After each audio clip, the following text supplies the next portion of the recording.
All right. The maestro is under the weather tonight, so I will be filling in for him. And this is the 10th episode of On the Clock. As you can see, I got my partner in crime on the side of me, KT. We got a special guest at the bottom of the screen. I'm going to introduce in just a minute. KT, how you doing tonight? Hey, I'm feeling fantastic, man. I know we about to introduce the special guest, but he showed us a lot of hospitality down in Mobile. Forever grateful for that. The man, the myth, the legend. If you want to go ahead and introduce him, go ahead. From our draft countdown, it's Brian Bosage. How we doing tonight, Brian? Nino, KT, I am doing awesome tonight, and glad to be on with you guys talking some prospects here on the clock. Love it. We're gonna break down Brian's top five IDLs and edge rushes. But KT, why don't you ask Brian? Like you can start it off with the IDLs. Talk to him. IDL. So I guess I guess this is just an overall question for you. How, it seems to be with the NFL that if somebody tests really well, the film kind of goes out the window. But I know with a person like yourself, who's been putting in the work for years, that's not the case, right? So when you are evaluating a prospect, before I even get to an exact prospect, like how much does the film matter versus how well someone doesn't test? To me, the film needs to be. I don't know. A lot of people are going to say it's a higher percentage. It's like 70 to 75% for me, because as great as the film can be, I've been fooled before by great film from a prospect. I thought like this is a can't miss guy, and then he tests poorly, and I'm like, the film is still good enough. He'll be fine, and then he goes drafted later, goes undrafted, and then never plays in the NFL, and I'm like, well, that's not cool. And then so I started adjusting my methodology a bit. I was like, okay, I need to really start paying more attention to these numbers. And then you can overcorrect yourself sometimes. So you need to find that balance. And in between the film and the testing, I put a lot of stock, probably more than some do, in what I see at the Senior Bowl, because that's really my only opportunity to see these guys up close and personal. So the guys that go to the Senior Bowl, I'm not going to say I give a bonus to, but if I can see it in front of me, good or bad, it's going to be sooner in my mind almost, and my rankings will fluctuate because of that as well. But no, testing is important. All-star games are important. Film is number one, obviously, but I think for me, it's more maybe closer than it is for, say, your Lance Zierleins and your Dane Bruglers and guys like that. Great answer. So, speaking of which, I agree with you. Seeing a lot of these guys in person at the Senior Bowl, for I would say probably about like 75% to 85%, like helped a lot of these guys. Really, just getting to know who they are as individuals. Like we see them play on TV, but getting to know who they are, it's kind of great. So the first person I want to ask about is Zach Pickens. Tested really well. His RAS score is pretty damn good at 9.18. What are your thoughts on him? Obviously, I think great about Zach Pickens. As you can see, my South Carolina T-shirt here that I'm wearing I got tonight. a Myrtle Beach, and for Brian, I got a Myrtle Beach shirt on. It's kind of hard to see because I got a green screen. But Zach Pickens, to me, right now, is a guy that still has that potential to be better than what we've seen. There were times during games that he almost took over the interior. And he's even kicked out maybe some 5-tech, played some of the inside of the tackle a little bit at South Carolina. They moved him around a lot, but you saw like some of his swim moves, stuff like that. I mean, he can penetrate the backfield enough to give me the thought that he can be a good interior pass rusher. And his run defense, I think, is very good as well. That's why I like Zach Pickens, probably higher on Pickens than maybe the consensus is a little bit. But then you saw that athleticism at the combine. You saw the former 5-star prospect that he was coming out of high school, and you started to see that a little bit with the testing. Do I wish he would have had better numbers at South Carolina? Obviously, but you saw the flashes from Pickens enough to convince me that he could be a disruptor in the NFL.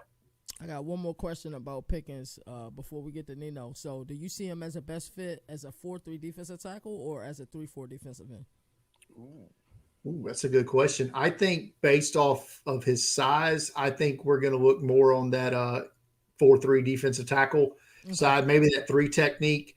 That would be beautiful. Yeah. A little bit. I think it's probably where his best fit's going to be. He's not a pure nose by any means. And I think that would be doing him a disservice if a team tried to line him up there. I think he can have success as a 34 end, but I think his best spot in the NFL is going to be as that 43 3 technique. Love it. I love it. I love Pickens. Obviously, we got to interview him down.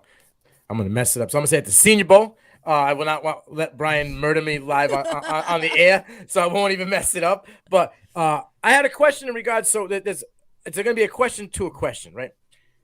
In regards to incidents that have happened in the pro day at Georgia, right?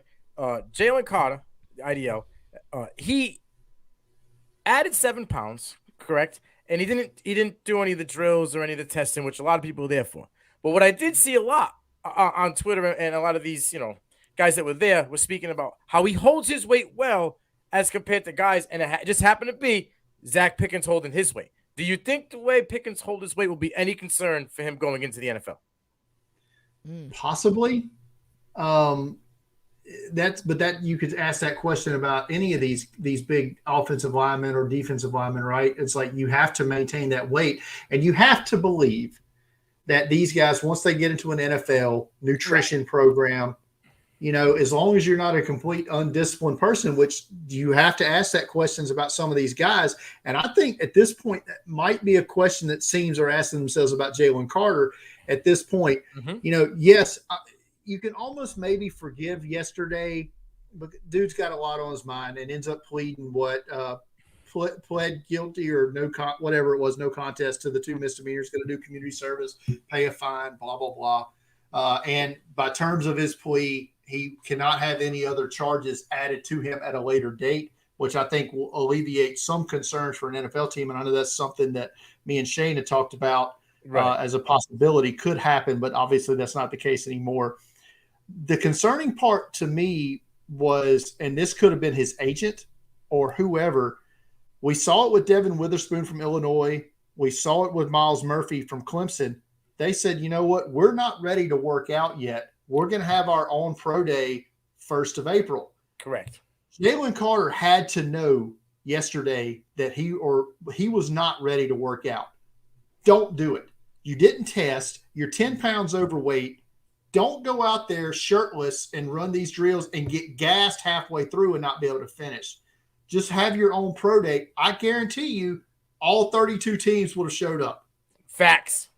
Agreed. So just do that. But now this is the image that's in everybody's head. And if you don't test, now we've got no numbers on you whatsoever. Now, I can tell you one team that's probably smiling right now is a team that just traded out of 1 and fell all the way to 9, because now Jalen Carter, who they probably could have been targeting in that 3 to 4 range moving back, may fall right in their lap at 9. They're going to be happy about that if that's the case. But no, and I think that probably is the floor at this point for Jalen Carter, but he did not do himself a good service yesterday with that performance at the Georgia Pro Day. I was going to ask you about the slide. Do you see it more of a Nakobe Dean slide or more of a Jermaine Johnson slide? Or neither? I don't think he's going to slide that far at all. I don't think he's sliding out of the top 10. Okay. Dean fell into the 3rd round, and that was because of a knee issue that we didn't find out about until Dean slid into the 3rd round. And that's the problem for people like us. We don't have access to that medical information. Yes. We don't know about these knee injuries that, get flagged at the combine. We find out about it after the fact. I don't think that's going to be an issue for Carter. Like I said, it's the off-field stuff and then showing up out of shape yesterday to what should be a huge job interview is going to be a question. I don't think he even falls like Jermaine Johnson did to what he fell to, 28, 29, and that late first. He's not falling that far. Or please let him fall that far. I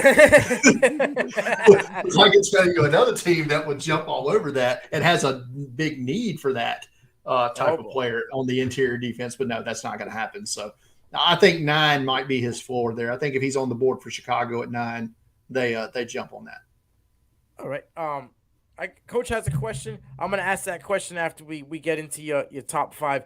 We dibbled and dabbled a little bit with some names, right? KT threw out a name, and I threw out a name. But why don't you give us your top 5 and break them down a little bit, and then I'll ask Coach's question in regards to a certain gentleman.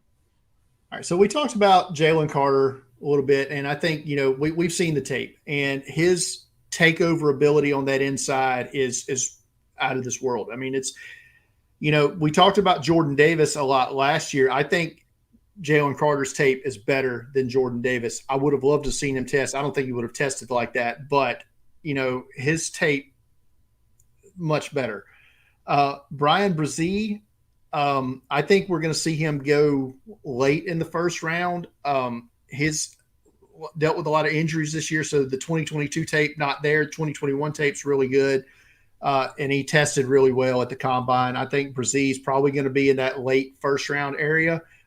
He's another guy that I think on the board, and if he's in there 28, 29, I think the Saints could be in play there, even with them signing the guy I'm blanking on the guy they just signed yesterday. I don't think that takes them out of play. The Bengals as well, I think, could be in play late in the first round. He could go in the earlier part of the 20s too. Gervon Dexter, tremendous size. He's a guy I was higher on coming into this season based off his 2021 tape. Up and down this year, 2022, didn't really see that takeover game stuff from Dexter, but then he shows up the combine, 6'6", 310, and what is Raz in the 80, 82, 83, maybe even higher. I think it was like 8'3", 8'4", somewhere around there. Yeah. I mean, he did, tested through the roof for a player of his size, and then looked good on the field drills at the combine as well. So I think Gervon Dexter, I don't think he's going to end up in the first round, but early part of the second round, I think could be in play there. We talked about Zach Pickens already. He's my number 5. Like I said, I'm going to be higher on Pickens than most. I fully made peace with that. But number 4 on mine is Kalijah Kancey. Everybody's talking about Kancey and the speed that he showed at the combine and his production this year really good for Pitt. How does he hold up in the run game? And I think that's I might be answering that question that Coach asked here. That might be what I do think he's a 3-down player, but you're going to see teams test him at that size with those big guards and everything. So that could end up being a downfall for him. But inside on third downs, pass rush downs, he's going to beat those big guards all day long. And that's what you're going to draft him high for. He's going to go higher than I think he's going to be drafted higher than Brzee and Dexter, but because of those questions, about his maybe play strength, I think that's why I have him a little bit lower on my board than most will, or where he's going to come off. So I know KT's going to talk to you about the gentleman from Pitt in a few seconds. I know he's got a question to ask you, but I just wanted to know, because I like the gentleman out of Florida, Dexter, right? And he kind of makes me feel like a guy we're going to talk about in the next category that everybody's sleeping on. Why is he coming into the year? I know you said he didn't ball out, but Murphy didn't ball out, Will Anderson didn't really ball out. How come Dexter's just kind of flying under the radar? I guess that's a good question. Maybe it's one of those deals where it's like your perception of Florida kind of takes into the play this year. Florida disappointing this year, on the field, didn't get the results they had. So you're not as focused on them as well. Like I said, I mean, and that's fair. That's a fair question because his production dipped this year. Will Anderson's production well, I say Will Anderson's stats dipped, his production did not. Right. That's what I'm saying. The numbers. The numbers were lower. His production did not dip at all. But that's a fair question to ask. And I think, when he tested the way he did at the combine, I think that might have reinvigorated a few people in their perceptions of Dexter. Like I said, I thought in some of my early mock drafts, I had him, I think I might have had him as a top 10 pick in my first mock draft this year. But, he didn't play like a first round pick this year. So it's right. You kind of have to balance that. Some team may fall in love with him, though, at the back end of the first round. But I think, early second round, I think, his value is a lot better there. And that's where we're going to see him come off. All right, KT, talking about your guy, I know you and Boomer are big on him. You get the Aaron Donald, comps and stuff. So yeah. Now, it's funny you asked my question without even Brian, have you comp Kalijah Kancey to anybody? See, I don't do comps, and that's not my thing. I'm not good at that because my problem is, and this is something I need to get better at. I only have so many hours in the day. Mm-hmm. I've got a kid. You got kids. You know what this is all about, man. Oh, yeah. So you run out of time. So I devote so much time to watching college football to watch these prospects that on Sundays, my Sunday viewing ends up being the Bengals and Red Zone. So, and generally speaking, that's almost on monitor too while I'm watching a game from Saturday.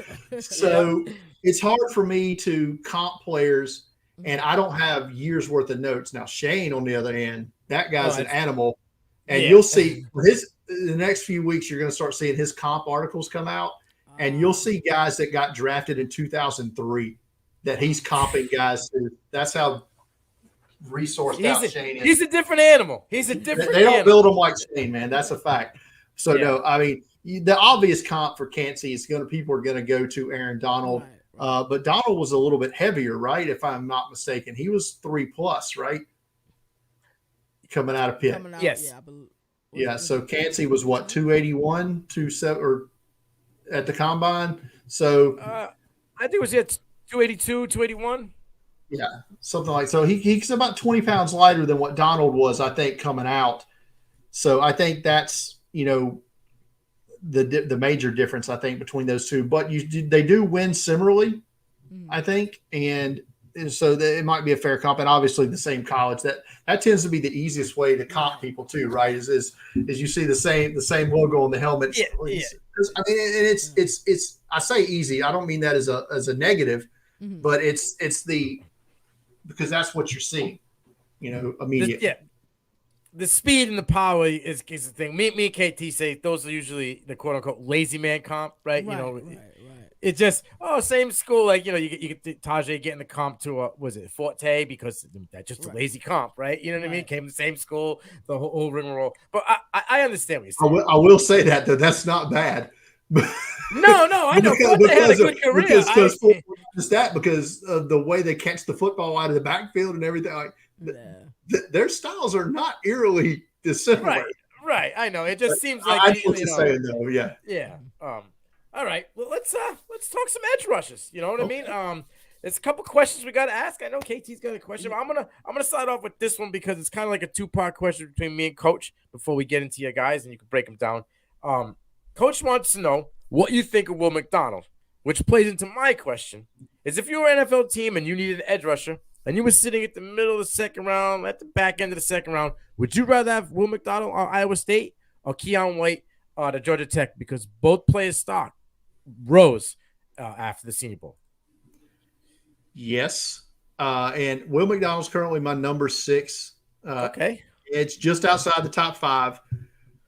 What you get from him is he's a little smaller, right? He's in that 240 range. So how's he going to hold up on these big tackles? Now, what he can do is bend that edge probably as good or better than maybe anybody not named Will Anderson on this list. Will Anderson, different level, but I think his ability to get around that corner and just flatten quickly. Production great at Iowa State. A lot to like about Will McDonald. He's going to go higher than I have him projected. I think he's in the 40s on my board overall, if I'm not mistaken, somewhere around there. 41 on my board. He's going to get drafted higher than that. Could go in the back end of the first round. He could go higher. I want to say what Mel Kiper or somebody had him going 8th or something like that. I mean, or maybe Daniel Jeremiah. I can't remember who it was, but there's a lot higher ratings for Will McDonald. Like I said, I think he's going to be an impact player as a rookie, if nothing else, as a sub-package rusher. So there's a lot to like there. Keon White, prototypical size, right? I mean, that if you draw it up in a lab, what you want your defensive end to look like, it's Keon White. Yeah. But why did it take him so long? That's in the back of my head with Keon White. He basically had the 1 year production was this year at Georgia Tech. Now, correct. It was great. Yeah, it was great. You know, he started at Old Dominion, correct? If I'm not as a tight end or something, or wide then he I think it was a tight end. He was a big body guy, so yeah, I believe it's a tight end. So it transfers over to Georgia Tech and has the 1 year production. If you want to fall in love with Keon White, put on that North Carolina tape this year, right? That was the game to watch. Drake May will not forget Keon White. Yes, nightmares. He's glad he's gone. I can tell you that. But yeah, Keon White looked good at the Senior Bowl and then tested okay, I believe, at the Combine. And like I said, measurement. But a 6th-year guy, he's number 10 on my board, which puts him probably, I think, in the late 50s or 47th. Because a lot of these, I have 6 edge guys from 39 to 48. 6 guys in that one little spot right there. It's just a jumbled mess. You feel like there's going to be a run? Do you feel like there's going to be a run somewhere in the beginning of the second and right around there? The first, early part of the second, I think we're going to see that run, especially if some of these guys fall out of the first round. Then teams start restacking that board going into night 2, and that's where you start seeing these trades happen at the top of the second round. Teams like, oh, Keon White, he's a perfect fit for us. Right. So you see them, get ready to package those picks to come up and draft him. Yeah, Keon White, like I said, I think he's a day one starter, plug and play, right? As a base defensive end. The question with him is, why did it take so long? Right. That's my main question with him, but he's here now. And that's what I was gonna say. Sometimes it doesn't matter. It's I'm here now, and this is what you got. Sometimes it's opportunity, or the guys around you, scheme fit, whatever it may be. I haven't dove into sophomore, junior year tape much. I saw the latter end of. What is his age? I mean, it's got to be just based on he's 6 years. I mean, he's got to be 23, 24. I believe he started the year 23, so he should be 24. So then you have to go back and look at the North Carolina game. Okay, who was he doing this damage against? Was he doing it against a freshman? So we're talking a grown ass man going against a true freshman, right? So you have to go back and look. Maybe it wasn't. I don't know. I'd have to go back and look and see and evaluate that perspective. But that's a question with some of these older prospects you also have to take into play.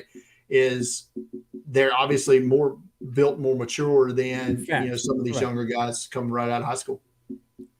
KT, what do you got to talk to Brian about? I want to talk about a guy that we seen down in Mobile at the Senior Bowl, a mild-mannered, well-spoken. I'm talking about Yaya Diaby. Tested. I didn't expect him to test that well. His RAS score was 9.85.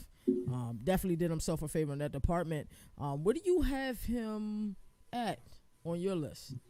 I've currently have him as my number 14 on my edge board, which puts him probably in the 3rd round, I believe. There's a lot, man. This edge class is so good, so good. And it's like everybody's talking about how great and deep the tight end class is, and it is. But the edge group, man, I think you're going to get potential starters. I mean, you might get a guy that's going to impact your team in the 4th or 5th round this year. Not dissimilar to was it Max Crosby for the Raiders coming out of Eastern Michigan, goes in the 4th round, and was almost an instant impact player. But Yaya Diaby, great size, 6'3", 264. took over, and I think he's one of those guys that you could bring in on the pass downs and maybe rush inside and that rabbit package a little bit. Mhm. And I think he can win there and be your base end inside. We used to call those guys tweeners, right? Mhm. That used to be the term. We don't really do that anymore because, everything is sub package now in the NFL, right? So as long as you can win, right? You can play. Let's go. And Yaya Diaby can definitely do that. He can definitely win. Like I said, I think we're going to have him around in the third round. I'm not sure if it's like 70s in the 70 range. Mhm. 81 on my board 81. right now. So that mid third round, I think is where he's going to find his home. And like I said, could be an impact player early as well. Prior to the combine, what did you have him? If you remember. I do not. I'd have to go back and look at my last board. I don't know if it was probably early fourth round. So I think he maybe jumped his grade up, around with that combine. That's big. A full round's big. Right. It's pretty big. He looked big at the Senior Bowl. When I was on the field, I was like, I almost got ran over by him doing drills. I'm like, man, he's a big boy. I'm little anyway, so it doesn't, make me look even smaller. And I was near Zach. I asked him, you want me to get on a stool real quick before we do this interview or what? I'm with you, bro. All right, Brian, let's you know what? Let's talk your top 5. I'm interested to hear this. Well, obviously, number one is Will Anderson. Yeah.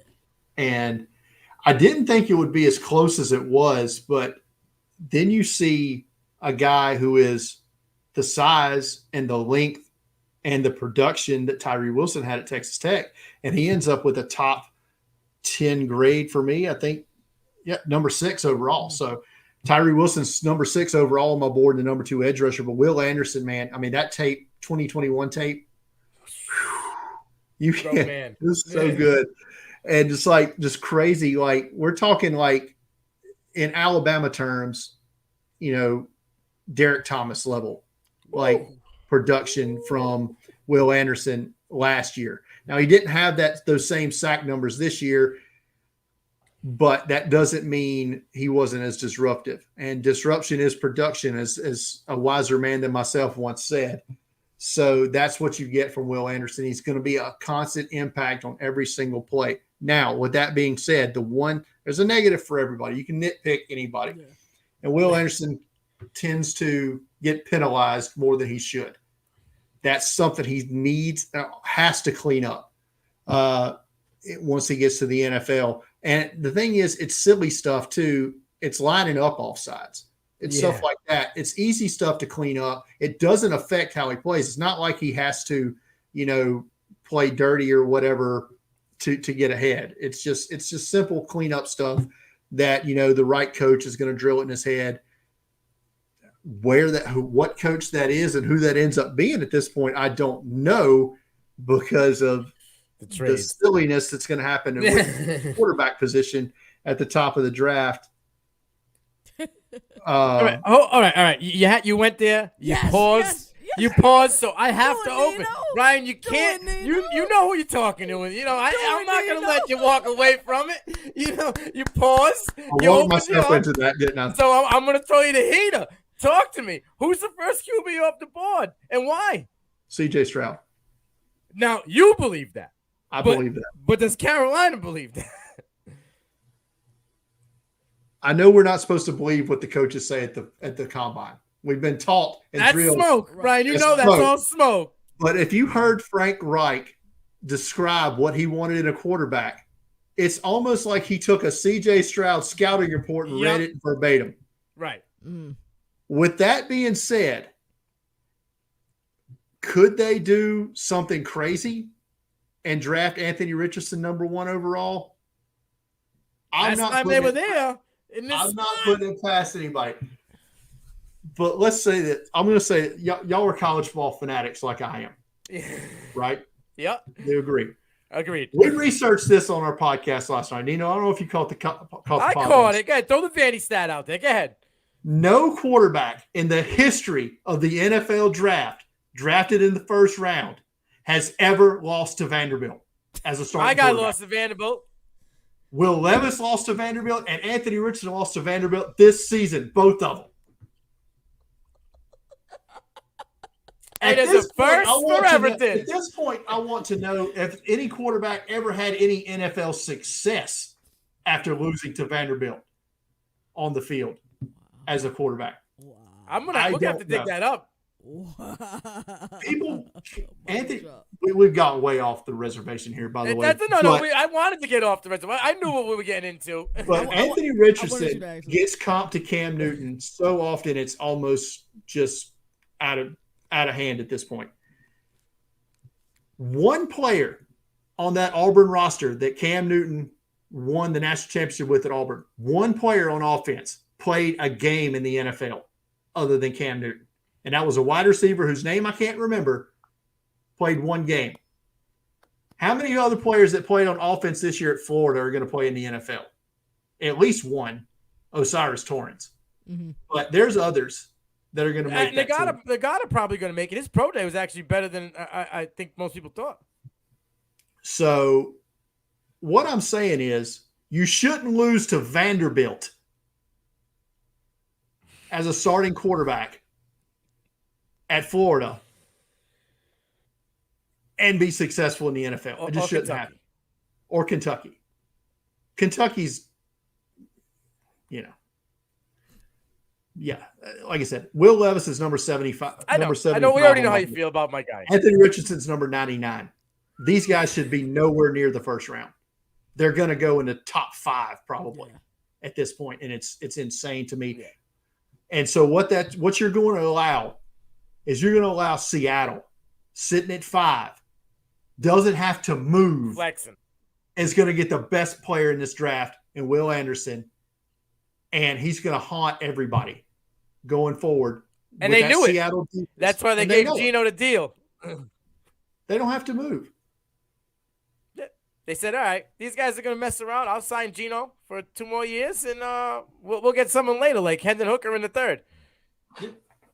And probably be better for it. Yep. All right. Now let's go. Let's ride the train. We'll take a big bring it right back on the road off the back to the edge path.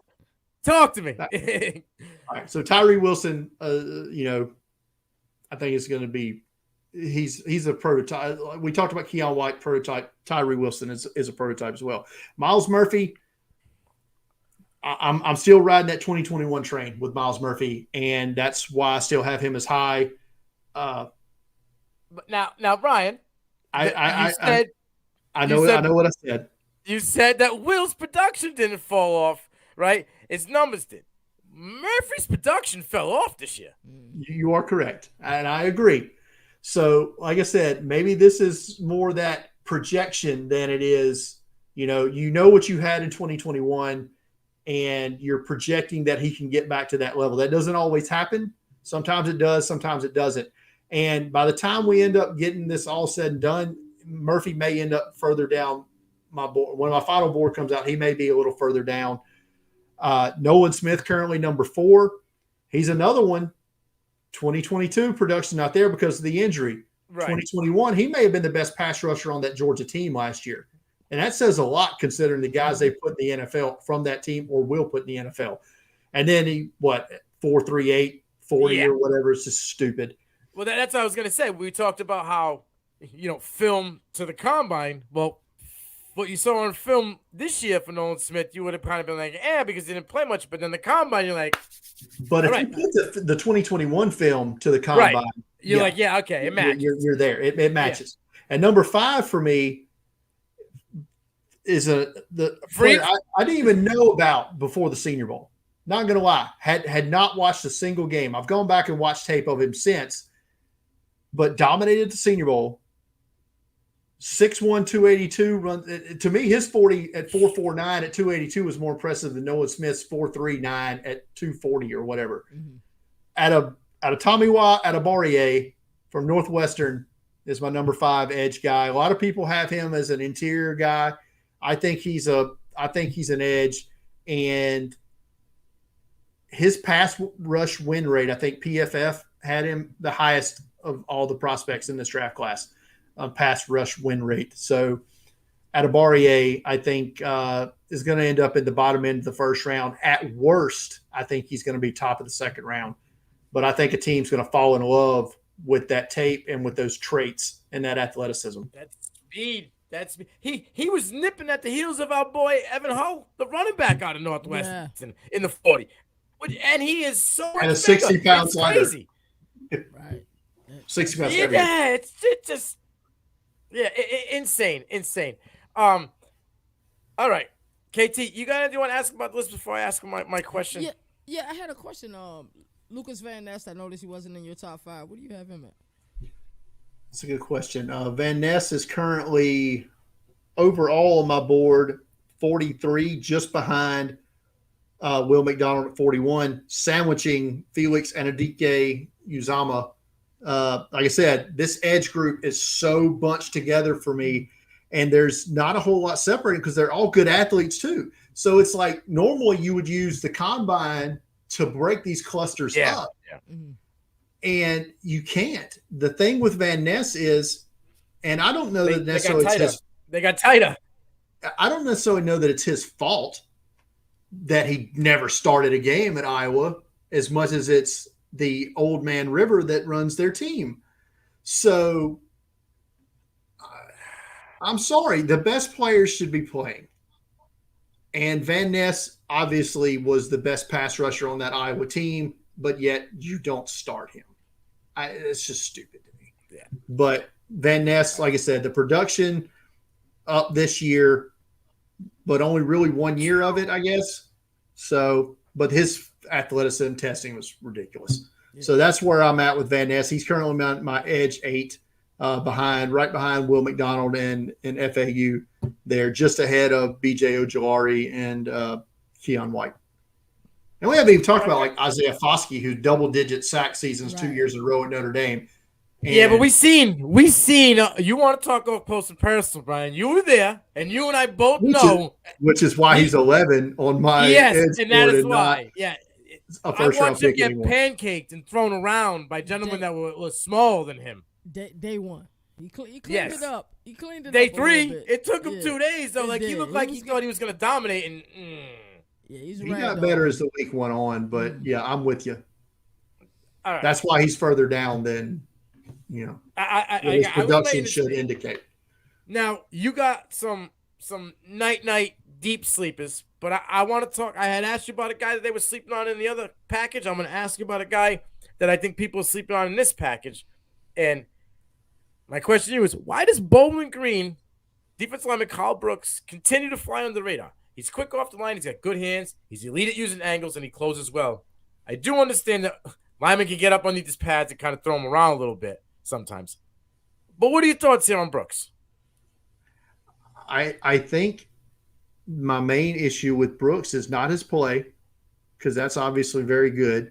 He was good at the Senior Bowl, you know, dominant at times, and the game especially. He had a really good Senior Bowl game. The problem is he wasn't invited to the combine. Right. So that's somebody sending us a message. Now that's not all. 50 players or 30 or 40 players that didn't get invited to the combine are going to be drafted, whereas like 60 or 70 players that were invited are not going to be drafted. It's just a numbers game. Yeah.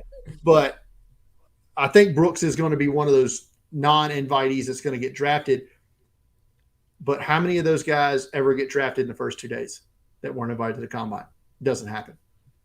So that's the NFL telling you right there what they think of Carl Brooks. He's a reserve defensive lineman with a chance to, sub-package, make an impact, maybe down the road become a starter. It happens. But teams miss all the time. The film is good. The film show you that he's good. And he's got the talent, and he can dominate. Yeah. And once his pro day testing kicks in, we see that whenever we get Bowling Green on their pro day, maybe he gets everybody's attention against like, why was he not invited to the combine? I said the same thing about a pair of South Carolina wide receivers the other day. Like Jalen Brooks gets invited to the combine and runs like a 4.6 something 40. And Josh Vann sitting at the house and at their pro day runs in the 4.4s. When Josh Vann was a superior wide receiver to Jalen Brooks in college. Superior, not even close. So the combine people obviously aren't infallible either. But with Brooks, like I said, that's kind of why he's further down. I've got him at in IDL 15 right now. A good showing his pro day could push him ahead of guys like Byron Young from Alabama, Gerard Clark from Coastal Carolina, Cameron Young from Mississippi State. Those are guys that I'm not in love with, to say the least, that I could easily see Brooks moving ahead of. I don't know that I'll get him past Jalen Redmond from Oklahoma, but I think that's, kind of where I'm at. Day 3 for Brooks. I think Nino was having some technical difficulty. I was going to ask you about one last gentleman before we get out of here. All right. What about Tavius Robinson? You want to I don't think he can hear us. Tavius Robinson from Ole Miss. We had him listed as a as a linebacker for the longest time, and I don't know why. We had to move him over to edge after the combine, and Robinson, just his tape is inconsistent to me. And I saw the same thing at the Senior Bowl: inconsistencies day in, day out, play in, play out, rep in, rep out. I just didn't see the consistency there. I've got him currently sitting at, where am I on the edge? 28 on my edge board, just behind Baldonado from Pitt, just ahead of Isaiah Land from Florida A&M. So I think that he's a day 3. Okay. Day 3 guy, probably late. All right. I'm back. I think I cleared it all up. You wanna get us fine tuned and bring in these deep nighty night sleepers? Yeah, I can do that. It's a couple edge guys that I like. As a deep sleeper is Derek Parrish from Houston. They ended up playing fullback at the Shrine game, but there was a game I watched earlier this season. He had 4 sacks, couldn't be blocked off the edge. He's undersized. He's like 6'1", 240, I think. But there's a guy that, I think is a sub package guy. I think you remember Eric Stryker from Oklahoma a few years ago, as productive as he was there, but he was way smaller than Derek Parrish. I think he kind of brings that high motor intensity, the guy, and he's going to play special teams as well. So I think that's the kind of guy that if you can get on 6th, 7th round, I think he's making the 53. Deeper than that, guy who's probably not going to be drafted, but was another productive guy and very versatile, was Jordan Ferguson from Middle Tennessee. Had a great Hula Bowl game where he caught a touchdown pass. Like I said, big sack numbers, but again, undersized. Played at the Hula Bowl. Probably not going to test overly well, but he's a guy that I think is going to end up in a camp. Maybe he makes some noise there. But just a name to look out for when you see those undrafted free agent sheets come out is Jordan Ferguson. And the interior defensive line, a guy who was, I think, at the NFLPA game and played his way into the Shrine, was Scott Matlock from Boise State. Undersized defensive lineman there, big with the flaming red hair guy. So he's hard to miss, but he's a guy I think, late day 3, when you're looking to fill some holes on the roster, guy who's going to, have an impact.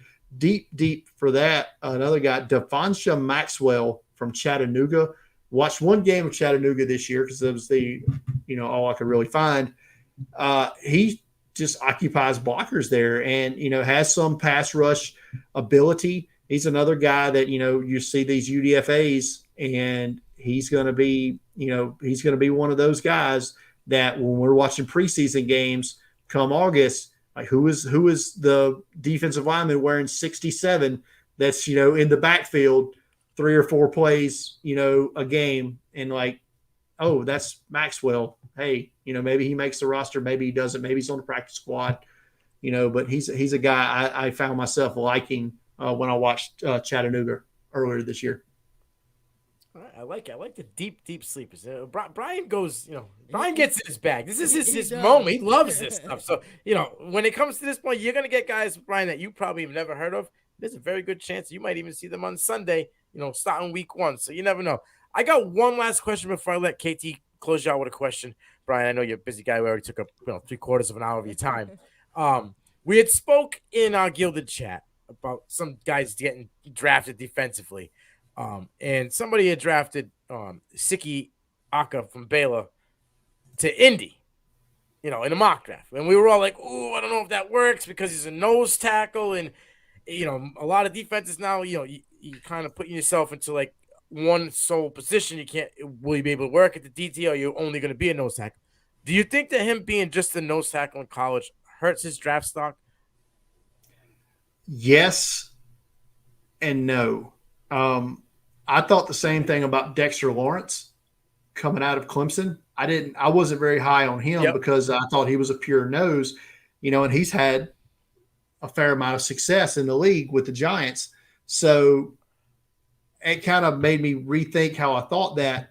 And then he tested so bad at the combine. And it's like, all right. So at one point, I had mocked Ika to the Bengals late in the first round.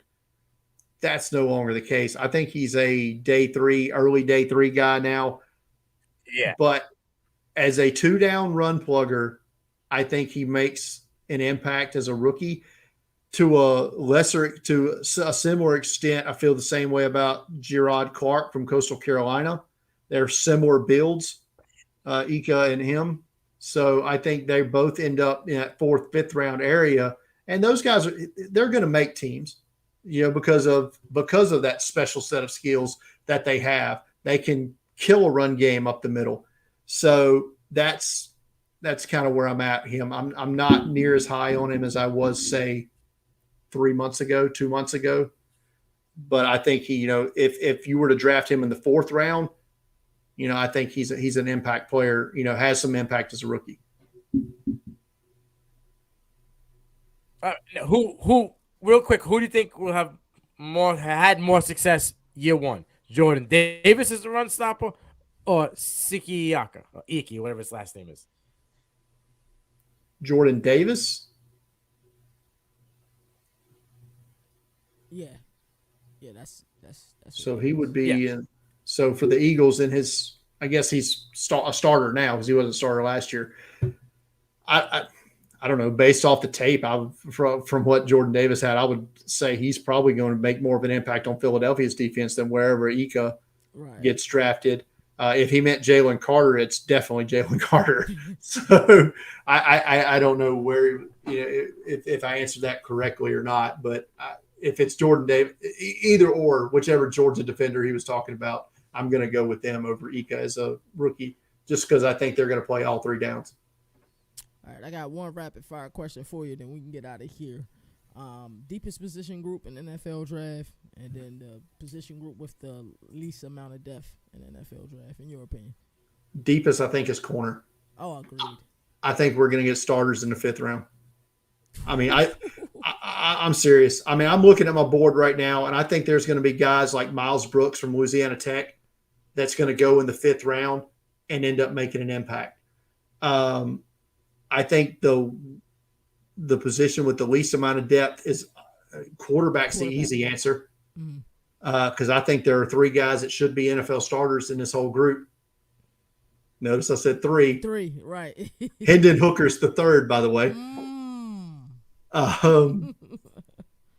So I think safety is also not a strong position this year.